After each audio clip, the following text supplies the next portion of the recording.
जानने वाले और ना जानने वाले बराबर हो सकते हैं, तो फिर कुरान खुद जवाब देता है कि अल्लाह इल्म और ईमान रखने वालों के दर्जात को बुलंद करता है। सामिने मौज़ी किराम, आज की महफिल चिरागों से भी ज्यादा नूरानी है और उसकी वजह यह है कि महफिल हजरत बाबा ताजुद्दीन रहमतुल्लाह अलैह इनके आस्थाने मुबारक पर रखी गई है और आज का डे भी किसी इंट्रोडक्शन का मोहताज नहीं है कि it's a republic day of our country. On this day we got our constitution and our country became the republic country, and it's so proud for all of us. This is one of the most democratic country in the world. Now as you can see that this is the felicitation ceremony of advocates. So what is the felicitation ceremony? Let me tell you first. A felicitation ceremony honors excellence, hard work and achievements, celebrating individuals who have made significant contributions or reached major milestones. It is an honor to welcome you all to this auspicious occasion as we gather to celebrate the remarkable achievement of our achievers. So this is the felicitation ceremony, as well as today we have decided to inaugurate the clock which is launched by Irshad Mohan Sahab, as well as the book which gives us the message of love from Hazrat Baba Tajuddin Aulia. And for this purpose, first of all, I would like to call on the dais our chief guest, Mr. Sayyid Shafiuddin Ahmed Sahab. Similarly, Advocate Asif Qureshi Sahab, I would like to call him on the stage, as well as Qutb Zafar Sahab to have a place on the stage. Professor Dr. Abdul Bari sir, please come on the stage. बाहुजूर के खादिम अब्दुल हसन ताजी साहब से भी मैं गुजारिश करती हूँ कि मंच पर अपना स्थान ग्रहण करें। और इस प्रोग्राम का थीम जिसने रखा, फैजानी ताजुल औलिया ओल्ड एज होम कमेटी के फाउंडर इरशाद मोहन साहब से भी मैं गुजारिश करूंगी कि वे मंच पर अपना स्थान ग्रहण करें। बाहुजूर का mission, the mission to spread education, education को बढ़ाना, एजुकेशन को फैलाना, क्योंकि knowledge gives us power, but education gives us respect. Education is the key to unlocking opportunities in life. It equips individual with knowledge and skills for success. बाहुजूर का वाकी शरीफ में, जैसे कि आप जानते हैं, हाई कोर्ट सुप्रीम कोर्ट है, जहां पर बैठकर बाहुजूर को जजमेंट दिया करते थे। बाहुजूर ने वाकी शरीफ में शिफा खाना खोला है, जहां पर लोगों को आज भी शिफा मिलती है।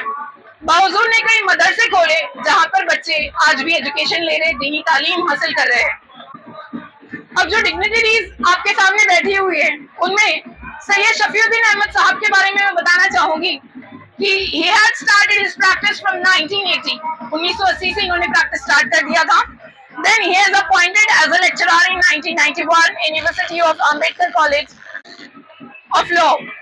Then he had practiced up to year 2000 and directly appointed as a district judge.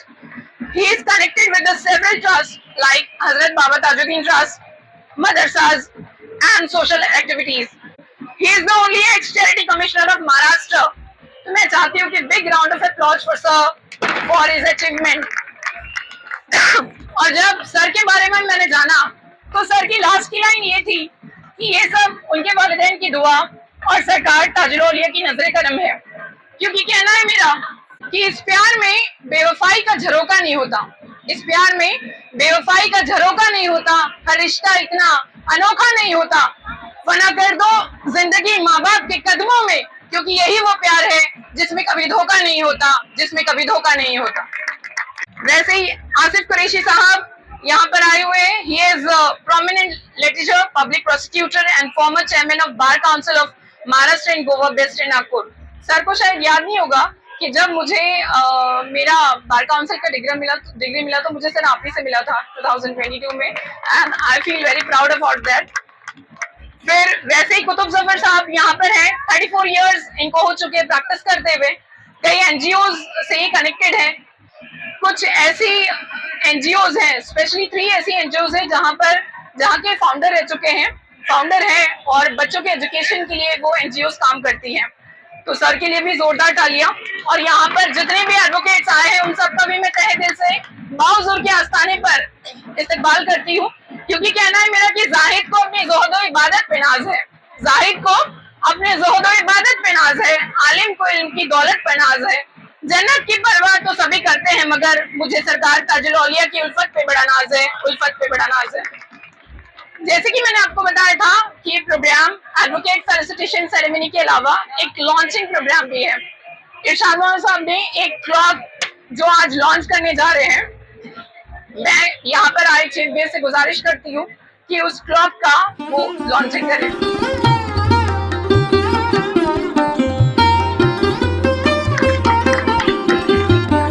बहुत ही खूबसूरत ये क्लॉक है, बाहुजूर का आस्थाना मुबारक इस क्लॉक में बना हुआ है।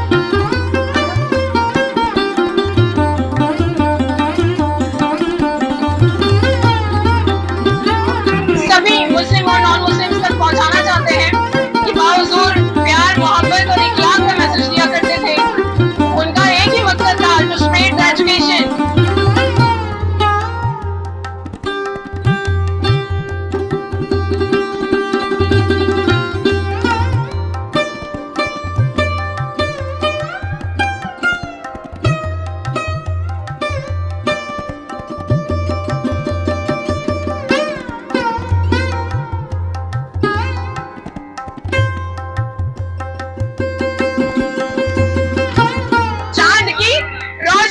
आसमान चमकता है और आपकी खुशबू से यह ताजुद्दीन हमारा ईमान चमकता है।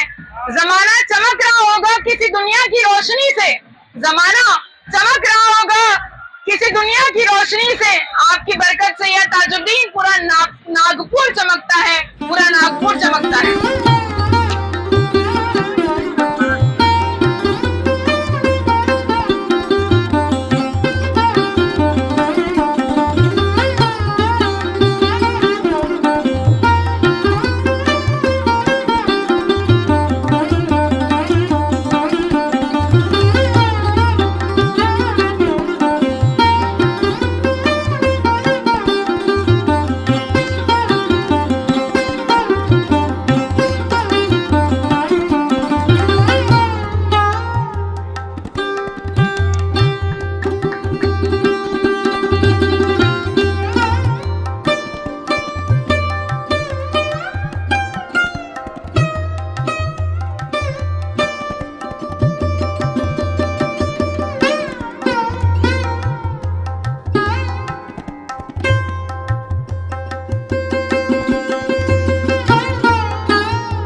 जनवरी गणतंत्र दिवस 77वां हम मनाने जा रहे हैं और शहींशाह तकलीम नूर मोहम्मद बाबा ताजुद्दीन रहमतुल्लाह अलैह का 164वां जन्म उत्सव हम मनाने जा रहे हैं। आपने देखा होगा कि फैजान ताजुल औलिया किस तरीके से इस दरबार ताजुल औलिया में खिदमत को अंजाम देते हैं और उनकी पूरी टीम, उनका हम लोगों ने खैर मकदम करना चाहिए कि वो इस तरीके से बाबा हुजूर के सालाना उर्स हो या फिर बीच में जितने भी हमारे त्यौहार आते हैं वो एजुकेशन से रिलेटेड हो या फिर मेडिकल से रिलेटेड हो, वो सारी चीजों का फैजान ताजुल औलिया ओल्ड एज होम के जानिब से ये प्रोग्राम चलाया जाता है। अल्हम्दुलिल्लाह के यहाँ पर आने वाले बाबा हुजूर में जितने भी बाबा के श्रद्धालु आते हैं, अकीदतमंद आते हैं, उनको किस तरीके से लाभ पहुंचाया जाए, किस तरीके से उनकी तकलीफों को दूर किया जाए, ये फैजान ताजुल औलिया और इनकी टीम जो जिस तरीके से काम करती है, अल्हम्दुलिल्लाह अल्लाह तबारक व तआला इनको रिस्क में खैर बरकत अता फरमाए और इन लोगों को धंधे कारोबार में खैर बरकत अता फरमाए और कौम का जो जज्बा लेके और एक समाज को नहीं पूछते हुए सभी समाज, सभी धर्म के, सभी जाति के लोगों को लेके उनकी खिदमत को अंजाम देना, ये एक बहुत बड़ी बात है।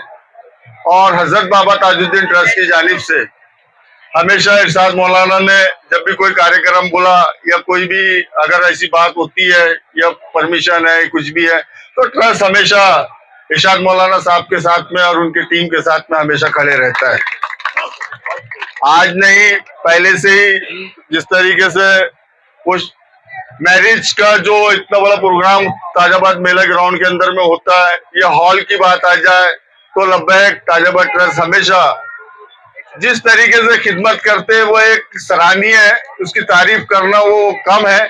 लेकिन सरकार ताजुल औलिया की बारगाह में अल्लाह तबारक व तआला जर्रे जर्रे का हिसाब होता है और जर्रे जर्रे की कीमत को अदा की जाती है। ये सरकार ताजुल औलिया का तुफैल है और ये सदका है हम लोगों को कि सरकार हम लोगों से खिदमत ले लेते हैं।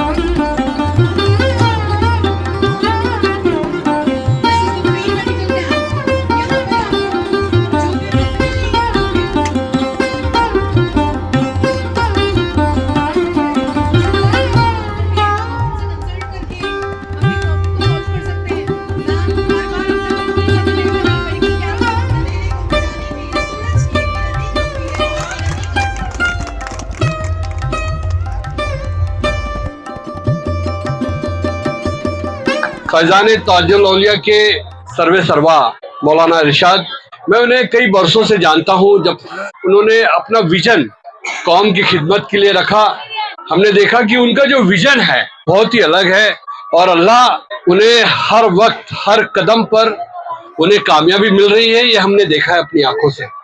ये सब सरकार ताजुल औलिया का करम है, क्योंकि उन्होंने जो संस्था आज बनाई है फैजान ताजुल औलिया के नाम से बनाई है और फैजान ताजुल औलिया का ही करम है कि उन्हें तरक्की पे तरक्की मिल रही है। जिस तरह से कौम की खिदमत कर रहे हैं, जिस तरह से ओल्ड एज होम उन्होंने स्टार्ट किया, जिस तरह से कैंसर पेशेंट्स की खिदमत कर रहे हैं, फ्री मेडिकल चेकअप कैंप कर रहे हैं। मैं कई वर्षों से इनके साथ जुड़ा हूँ और इनके कामों की हरदम हर वक्त ये मुझे हर प्रोग्राम में बुलाते हैं और जब भी ये मुझे बुलाते हैं मैं लब्बैक कहते हुए इनके साथ चलाता हूँ। आज इन्होंने बहुत अच्छा प्रोग्राम किया, हम लोगों को फेलिसिटेट किया, वाकई में काबिल तारीफ है। मैं समझता हूँ ये जो भी इसके पीछे एडवोकेट शबनम ही होंगी जिन्होंने ये कहा होगा कि वकीलों का इस्तेकबाल किया जाए।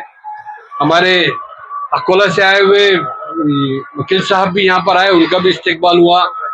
मेरे ख्याल से विदर्भ से सिर्फ एक ही है बाहर से। बहुत बहुत मुबारकबाद सर आपको भी। जब मुझे इरशाद, क्योंकि उनका जो सपना है, उनका जो विजन है कि अभी मैंने मुजाहिद से सुना था कि एक बहुत बढ़िया हॉस्पिटल इस शहर में बनाना चाहते हैं और ऐसा हॉस्पिटल कि लोग उस हॉस्पिटल का नाम ले, बेहतरीन से बेहतरीन सुविधाएं यहाँ मिले। उसके लिए मैं इरशाद मौलाना से ये कहूँगा कि जब भी हमें आवाज़ देंगे हम आपके साथ कंधे से कंधा मिलाकर खड़े रहेंगे।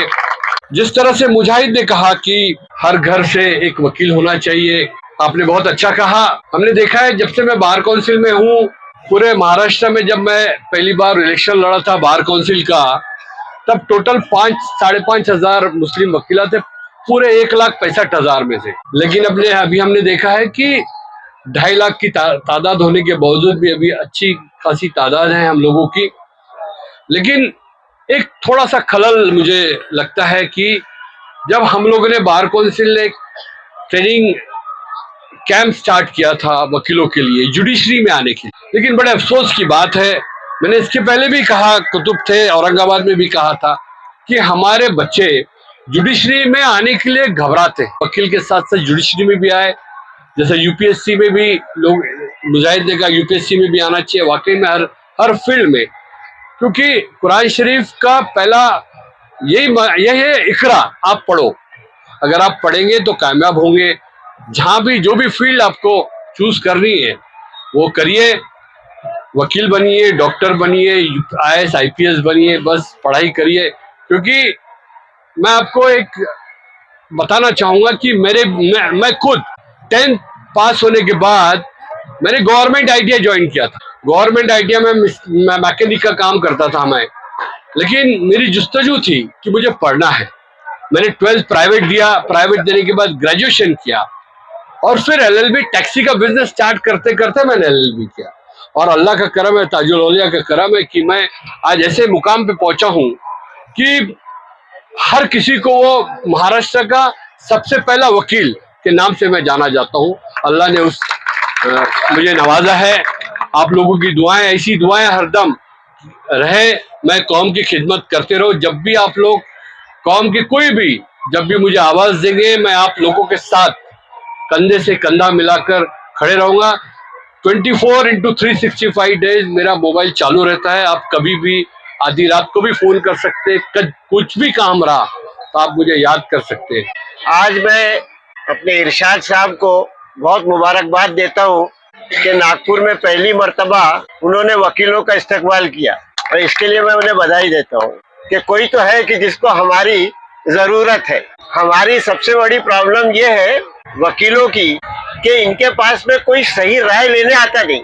हम वकील जरूर हैं, हमें ये समझते हैं कि बस ये पैसे मांगेंगे जाएंगे, तो ऐसा कुछ भी नहीं है। सबसे बड़ी चीज जो है, जो हमारी मुस्लिम कौम में है, जो मैट्रिक पास हो गया वो समझता है कि बस अब मैं बहुत कुछ हो गया, पूछने को तैयार नहीं कि भाई मैं क्या करूं, मशवरा करूं, अपने लोगों से, बड़े लोगों से मशवरा करूं। मशवरा करने की जरूरत ही नहीं समझता हूँ, ना माँ बाप से, ना अपने मोहल्ले के वकील से, ना अपने मोहल्ले के डॉक्टर से, ना अपने मोहल्ले के प्रोफेसर से। असलम बारी साहब ने यहाँ कई मरतबा हॉल में ऐलान किया कि मैं हमेशा आप लोगों के लिए तैयार हूँ मदद करने के लिए। स्टूडेंट्स को आप पूछिए उनसे कितने स्टूडेंट आए, बहुत कम लोग, और जिनको उन्होंने गाइड किया वो आज कामयाब हो गए। कि हमें अपने आप को, जो नौजवान है या नौजवानों के माँ बाप है, उनको ये समझना चाहिए कि हमें कम आता है, हम अपने किसी बड़े आदमी से, किसी मोतबर आदमी से, किसी वकील से, किसी डॉक्टर से, किसी पढ़े लिखे से हम सलाह लें। कोई भी काम करने से, शादी भी करना हो तो सलाह लें, कोई सलाह नहीं लेते। कि हमारे यहाँ शादियों में जो खर्च अखराजात होते हैं वो कितने ज्यादा होते हैं। एक तो आलिम साहब ये कहने लगे कि अब निकाह का खाना ही बंद करना पड़ेगा, क्योंकि ये ना सुन्नत है, ना मुस्तहब है, ना फर्ज है, ना वाजिब है। सिर्फ खाना वलीमे का करना चाहिए, वो सुन्नत। समाज के लोग क्यों बिला वजह खर्च करते हैं? हाँ भाई, दूल्हे वाले हैं, कुछ चंद लोग हैं, उनको खिला पिला के रवाना कर। जब तक कि हम ये मामलात को पढ़ेंगे नहीं, समझेंगे नहीं, आगे नहीं बढ़ सकते। हमने 4 लफ्ज बोल दिए, आप चले गए घर, भूल गए। आज तक मुझे तो नहीं याद पड़ता है कि किसी ने घड़ी प्रेजेंट की हो, किसी जलसे में किसी ने घड़ी प्रेजेंट की हो, ये मुझे नहीं याद पड़ता। तो इन्होंने एक नई प्रथा कायम की घड़ी दे करके। मैं आपको इसको बताता हूँ कि इसका ताल्लुक रूहानियत से। सूफियाए कराम फरमाते हैं, हुजूर को अगर याद करना है तो इस तरह याद करो, अस्सलाम शहबन जी शान ताजुल औलिया, अस्सलाम वक्त के सुल्तान ताजुल औलिया। तो ये वक्त जो आपने बताया घड़ी दे करके हमको, ये हमें घड़ी दे करके बता रहे हैं कि तुम्हारा वक्त कम रह गया है, और दूसरे नौजवानों को बता रहे हैं कि तुम्हारे पास बहुत वक्त है, तुम इस वक्त का इस्तेमाल करो। घड़ी घड़ी ये घड़ी बात बतलाएगी कि तुम्हारा वक्त अब आने वाला है। तो नौजवानों को, खासतौर से जो वकील नौजवानों को आज घड़ी पेश की गई है, उन्होंने रोज ये सबक लेना चाहिए कि एक एक घड़ी की कीमत है। Time is precious, time is money, time is very precious. हमें वक्त की कदर नहीं, इस्लाम ने हमें वक्त की कदर बताई। नमाज पढ़ो, नमाज पढ़ो, वक्त वक्त पे नमाज पढ़ो, ये इस्लाम ने बताया हमें। और कोई मजहब में नहीं है वक्त की पाबंदी। बताइए किस मजहब में वक्त की पाबंदी, मुझे एक भी मजहब बता दीजिए। किसी में वक्त की पाबंदी है कि बताइए? असर पढ़ना है तो मगरिब के पहले पढ़ो, फजर पढ़ना है तो सूरज निकलने से पहले पढ़ो। ये वक्त हमें जो बताया इन्होंने, मैं इसके लिए इनका बहुत शुक्रगुजार हूँ कि हमारे दिलों में इन्होंने वक्त की अहमियत पैदा की। ये घड़ी देख करके हमें हमेशा याद रहेगा कि इस घड़ी को हमको देखना है और देख करके अपने कीमती वक्त को हमेशा बचाना है। और जो बड़े लोग हो गए, जिनकी उम्रें हो चुकी है, उन्होंने अपने वक्त को कौम की खिदमत में लगाना है कि वो अपनी कौम की खिदमत करे। मैं अपने बड़े लोगों से इतना ही बोलता हूँ जिनकी उम्र 50-60 से ऊपर हो चुकी है कि वो सिर्फ एक बच्चे को मोहल्ले के ये पूछे कि तू क्या पढ़ रहा है, सिर्फ पूछना है आपको, और पूछ करके उसको बताना है कि बेटा अच्छे से पढ़ो, तुमको कोई मुश्किल आती है तो हमसे पूछो। बस एक आदमी और एक बच्चा, इससे ज्यादा कोई जरूरत नहीं। कैसा लगा प्रोग्राम? कैसा? माशाल्लाह बहुत अच्छा था प्रोग्राम जो हमारे इरशाद सर ने, आप फैजान ताजुल औलिया ने जो ऑर्गेनाइज किया और जो शबनम मैडम ने ऑर्गेनाइज किया, फेलिसिटेशन ऑफ एडवोकेट्स, तो बहुत अच्छा प्रोग्राम था। मैं इतना ही कहना चाहूँगा कि ये बहुत अच्छा प्रोफेशन है। आप लोग को जो भी कुछ मदद लगती है तो हम लोग है अवेलेबल, बिल्कुल अवेलेबल है, और आप बहुत अच्छे से पढ़े और ये फील्ड आप बहुत अच्छी है और नौजवानों के लिए भी बहुत अच्छी है। और मैं मुबारकबाद देना चाहूँगा कि आज सरकार ताजुल औलिया का जन्मदिन। शुक्रिया। वकील साहब अस्सलाम वालेकुम। वकील साहब, आपसे जानना चाहूँगा कैसे लगा आपके प्रोग्राम? सबसे पहले तो हजरत को बहुत बहुत मुबारक। हजरत ने बेशुमार काम शुरू करके रखे। हम अल्लाह से दुआ करते हैं कि अल्लाह पाक मौलाना इरशाद साहब को अच्छी सेहत और तंदुरुस्ती दे, उनके अज़ाइम को कबूल करे, और उन्होंने जो बेड़ा कौम मिल्लत के लिए उठा रखा है, अल्लाह उनकी कोशिश और काविश को कामयाब करे। हजरत बाबा ताजुद्दीन रहमतुल्लाह अलैह के ताल्लुक से क्या, ना किताबों से, ना कॉलेज से, ना दरसे पैदा, दीन होता है बुजुर्गों के नज़र से पैदा। आज की हमारी इस प्रोग्राम की कामयाबी और कारकर्दगी के पीछे एडवोकेट शबनम तुफैल साहिबा का बहुत बड़ा हाथ है। हम बहुत अच्छी निजामत, और माशाल्लाह उनके ताल्लुक से ये कहता हूँ कि मैं कहाँ रुकती हूँ अर्शो फर्श की आवाज़ से, मैं कहाँ रुकती हूँ अर्शो फर्श की आवाज़ से, मुझको जाना है बहुत ऊंचा हदे परवाज से। अल्लाह शबनम तुफैल बेग साहिबा को अच्छी सेहत और तंदुरुस्ती के साथ जो जज्बा है, वो जो कौम मिल्लत की खिदमत का जज्बा है, अल्लाह उनके जज्बे को कबूल करे, अल्लाह उनकी खिदमत को कबूल करे। उन्होंने जो अपना वक्त दिया, अल्लाह उसको कबूल करे, और अल्लाह उन्हें हमेशा अपने हिफ्ज़ अमान में रखे। मेरा नाम एडवोकेट फरीना नाहिद है। मुझे इस फील्ड में 17.5 साल हो गए हैं। कि जितने ज्यादा लोग लॉ को लेकर आगे बढ़े उतना अच्छा होगा, क्योंकि लॉ जानना बहुत जरूरी है हम मुस्लिम दायरे के लिए। अगर लॉ नहीं पता रहेगा तो हमें कोई भी चीज का नॉलेज नहीं रहेगा। तो जितने हो सके मैक्सिमम बच्चे अगर लॉ करे और उसका फायदा उठाए, बस हमारी यही इल्तिजा है सबसे। अल्हम्दुलिल्लाह, प्रोग्राम तो बहुत प्यारा लगा। ऐसे प्रोग्राम को आज हमारे देश को बहुत ज़रूरत है, जिससे लोगों का इस काम में एक बड़े से एक विकास हुआ काम करने के लिए, और हमारे देश का जो हमारे देश की उन्नति बढ़ेगी। और आज जो एजुकेशन के बारे में आज बहुत हो सकता है, और कुरान खुद कहता है कि इकरा पढ़ो। आज चाहे तो आपको पढ़ने की जरूरत, तो आप चीन भी जा सकते हो, यहाँ तक के पढ़ाई के बारे में जो अच्छा इस्लाम में महत्व दिया गया है। तो मैं चाहता हूँ इसके आपके माध्यम से कि हर बच्चे के अंदर अल्लाह ने वो क्वालिटी दिया है, बस हौसले की जरूरत है, हम पढ़ सकते हैं करके। आज 26 जनवरी को हजरत मौलाना इरशाद साहब ने जो प्रोग्राम लिया है फैजान ताजुल औलिया ओल्ड एज होम की जानिब से, ये बहुत ही अप्रिशिएटेड है। और माशाल्लाह आज जो है इन्होंने 3 चीज़ों को फेलिसिटेट किया, इनॉग्रेशन किया है। एक तो इन्होंने फ्री मेडिकल कैंप जो किया है, अल्हम्दुलिल्लाह इतना बड़ा एक प्रोग्राम उन्होंने रखा है, मैं उसकी मुबारकबाद पेश करता हूँ। और दूसरा, उन्होंने एक किताब लॉन्च की है जो हजरत बाबा ताजुद्दीन रहमतुल्लाह अलैह का महान संदेश के नाम से वो किताब उन्होंने लॉन्च की है। ये एक बहुत बड़ा काम उन्होंने किया है। और तीसरा, उन्होंने जो वकील जो समाज के अंदर खिदमत अंजाम दे रहे हैं, उन वकीलों का उन्होंने फेलिसिटेट किया है, उनका इस्तकबाल किया है, उनका सत्कार किया, और उनको घड़ी दिया है, और उनको एक प्लांट, एक गमला उनको तोहफे में दिया, ताकि इन्वायरमेंट के ताल्लुक से भी उन्होंने अवेयरनेस किया है। और उन्होंने झाड़ लगाओ, दरख्त लगाओ, एक मैसेज भी दिया है। मैं उनका बहुत बहुत शुक्रिया अदा करता हूँ इस टाइम में। और मैं एक मैसेज देना चाहता हूँ कि जो मौलाना इरशाद साहब जो काम कर रहे हैं, उनको सारे हमारे मुस्लिम भाइयों ने साथ देना चाहिए। उनके जितने भी मुहिम्मत चल रही है, जितने भी उनके प्रोग्राम्स चल रहे हैं, उसको तमाम मुसलमानों ने जानी माली मदद करना चाहिए और उनकी मदद करना चाहिए और उनका इस्तकबाल हर तरह से उनकी मदद करना चाहिए। तरीके के प्रोग्राम की आवश्यकता हमारे भारत के हर इस तरीके की दरगाहों पर होने की ज़रूरत है। इसका मकसद ये है कि हम खास करके एजुकेटेड तबके को, पढ़े लिखे तबके को, जिस तरीके से वकील है, डॉक्टर्स है और जो आईपीएस और आईएएस अधिकारी तक की बात हुई है, इन लोगों को मोटिवेट करना, इन लोगों को उस तरफ लाना जो प्रेम, मानवता, बंधुत्व, समता, समानता की बात कर सके, लोगों में भाईचारा फैला सके। और ये खास करके जो आज मकसद बनाया गया है मेडिकल कैंप से लेकर इस प्रोग्राम तक के, इस प्रोग्राम के जरिए हमको पूरी उम्मत को, पूरे समाजों को बताने का है कि ये काम खैर उम्मत का जो हम कर सकते हैं इससे अच्छा कोई नहीं कर सकता। और अल्लाह का फजल है कि मौलाना इरशाद साहब जो इतना बड़ा काम लेकर अल्लाह चला रहा है, अल्लाह उनको कामयाब करे, अल्लाह उनको बहुत इस तरीके के काम करने की नेक तौफीक अता फरमाए। और ये जितने लोगों को लेकर चल रहे हैं, जैसे ये मिशन बनाया है, इस मिशन को हर जगह करने की जरूरत है। के बारे में बताइए, कैसा लगा प्रोग्राम?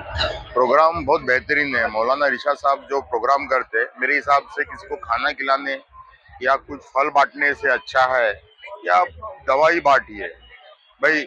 उसका यदि जो रोग दुरुस्त हो जाएगा तो वो खुद ही काम मेहनत करके फल भी ले लेगा, खाना भी खरीद लेगा। और जो वकील साहब ने जो बताया है इल्म की बात, तो कुरान के हिसाब से इल्म लेने के लिए तो चाइना भी जा सकते हैं। अब चाइना जाने की तो जरूरत नहीं है, अपने घर के आसपास 2-4 किलोमीटर हर जगह कॉलेजेस है। मुझे ऐसा लगता है कि सरकार ने 2 रुपए किलो चावल देने से सभी लोगों को, सभी गरीबों को फ्री ऑफ एजुकेशन देना चाहिए। उसमें धर्म जात ऐसा कोई रखना नहीं चाहिए। एक बात बताता हूँ, मैं एक लेबर का लड़का यदि इंजीनियर बन गया तो उसका पूरा परिवार आगे आ जाता। वो 2 रुपए किलो चावल नहीं, वो 60-70 रुपए किलो का बासमती खरीद के खा सकता। मैं डॉक्टर असलम बारी महा माइनॉरिटी एनजीओ फोरम का कार्याध्यक्ष हूँ। मौलाना बदरुद्दीन साहब अलग अलग तरह के कार्यक्रम लेते रहते हैं। फैजान ताजुल औलिया जो नाम ओल्ड एज होम, ये जो एनजीओ है, ये सभी फील्ड में काम करता है। और सबसे बड़ी बात ये है कि यहाँ जात, धर्म, भाषा, इन सब से उठकर ऊपर काम किया जाता है। सभी मजहब के लोग जो इंसानियत के लिए काम करते हैं, मानवता के लिए काम करते हैं, उन सबको साथ लेकर मौलाना साहब चलते हैं। आज जो कार्यक्रम हुआ, यहाँ पे 3 तरह के काम हुए हैं।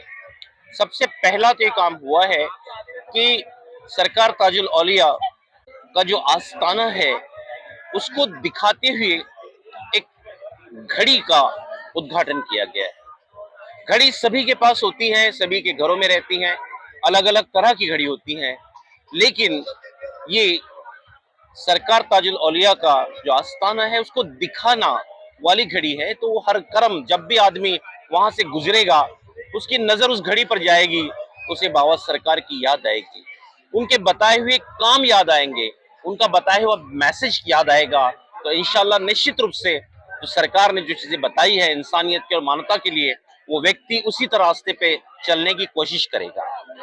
दूसरी बात ऐसी है कि समय के साथ आदमी चलते रहता है, दुनिया चलते रहती है, लोग भूल जाते हैं, लेकिन आज के दौर में भी प्रिंट मीडिया का अपना एक महत्व है। जो कॉपी किताबें होती हैं वो बहुत सालों तक कायम रहती हैं। उसी चीज को जानते हुए एक बाबा सरकार के बारे में, उनके बारे में मालूमात देने के लिए जो किताब है छोटी, उसका यहाँ पे इनॉग्रेशन हुआ है। वो बहुत दिनों तक जो लोग हैं, जो बाहर के लोग हैं, जिन्हें मालूमात नहीं है, और उससे भी बढ़ के जो नई पीढ़ी है वो ये जानेगी कि हजरत बाबा ताजुद्दीन औलिया ने क्या संदेश दिया था, मानवता के लिए क्या बात कही थी, और उन्होंने अपने जीवन में किस प्रकार के काम किए हैं। ये उस किताब के माध्यम से जनता को, सामाजिक लोगों को, सबको समझ में आएगा। और उससे भी बड़ी बात, जो नवयुवक है, जो नई पीढ़ी है, उसे समझने का मौका मिलेगा। अब उसके आगे चलते हैं। तीसरा जो काम यहाँ पर हुआ है, जो अलग अलग फील्ड से, अलग अलग गांव से आए हुए जो एडवोकेट लोग हैं, वकील लोग हैं, उनका सत्कार किया गया है। देखिए, समाज में जो प्रोफेशन होते हैं अलग अलग डिफरेंट, वो सबको जोड़ के रखना बहुत जरूरी है। और उसमें भी बड़ी बात यह है कि जब कोई आदमी मुसीबत में आता है, परेशानी में आता है, तो उस समय समाज का वो व्यक्ति दौड़ के जाना चाहिए। मैं आपके माध्यम से एक चीज कहना चाहूंगा, 1990 का दशक रहा है। 1990 के दशक में हमारे इस नागपुर शहर में महल नाम का एक इलाका है जहां सुतली बम फुटे थे और उसके बाद में ऐसा हुआ कि उस समय के सारे वकीलों ने ये कहा था कि उन जो बच्चे उसमें इन्वॉल्व है नहीं है, कोई भी किसी भी प्रकार का केस नहीं लेगा। लेकिन उस दौर में भी एक अल्लाह का बंदा, एक वकील खड़ा हुआ और उसने बच्चों का केस लिया, हैंडल किया और ये कहा कि मेरा प्रोफेशन है, सही हो या गलत हो न्यायाधीश देखेगा। और कुछ सालों के बाद में वो बच्चे फ्री छूट गए, उन पर गुनाह साबित नहीं हुआ। हर प्रोफेशन ये कहता है, डॉक्टर हो, वकील हो, जो भी हो, उसके साथ में प्रोफेशन के माध्यम से मदद मिलनी चाहिए। तो जो आजकल के हमारे वकील साहिबान हैं, जो दौर अभी चल रहा है, आज बहुत ज्यादा जरूरत है, क्योंकि कुछ भी घटना घट गई तो गांव में जो वकील होते हैं अलग अलग समूह के या विशिष्ट वर्ग के, वो खुलेआम कहते हैं कि इनकी बेल नहीं, इनके साथ खड़ा नहीं होना है। प्रोफेशन है, वकील है, उसका काम है, दोषी देना न्यायालय का काम है। तो इस माध्यम से यहाँ पे वकीलों को जोड़ा गया है, उनके मन में भी समाज के प्रति कार्य करने की भावना जागृत होगी, ऐसा उद्देश्य होगा, ऐसा मुझे लगता है। सबको यहाँ के मिलकर काम करना चाहिए। और एक काम जो यहाँ पर हुआ है, हर साल की तरह जो होता है, मेडिकल कैंप का उद्घाटन हुआ है। यहाँ पे जो जायरीन आते हैं, टेम्पररी कुछ ना कुछ उनको प्रॉब्लम हो जाता है मेडिकल का, तो उसका भी इंतजाम यहाँ पर किया गया है। उसकी डॉक्टरों की टीम यहाँ पर तैनात की गई है मेडिसिन के साथ में। तो मौलाना साहब का जो काम है बहुत बेहतरीन काम है, सारे लोग इसको जानते हैं। हमारा और आपका फर्ज है कि हम लोग इनके काम में मदद करें। और सबसे बड़ी बात यह है कि आज के दौर में लोग अलग अलग तरह से पैसे वसूल करते हैं, खिदमत के नाम से भी पैसे वसूल करते हैं। लेकिन मौलाना बदरुद्दीन साहब का ऐसा है कि जिस भी मिशन पे काम करते हैं, जितने पैसे चाहिए वो जमा हो गए तो खुद कहते हैं कि आप पैसे मत भेजो। ये आज के दौर में मैं पहली बार ऐसा शख्स देख रहा हूँ, ऐसा एनजीओ देख रहा हूँ कि जो ये कहता है कि आप पैसे नहीं चाहिए। तो ये बहुत बड़ी बात है। बाबा सरकार ने जो मैसेज दिया था उसी को ये फॉलो कर रहे हैं। हम अल्लाह से दुआ करते हैं कि उन्हें, उनकी उम्र लंबी हो और उनके साथ जो लोग काम कर रहे हैं ये कारवां ऐसे ही बढ़ता रहे। शुक्रिया, अल्लाह हाफिज।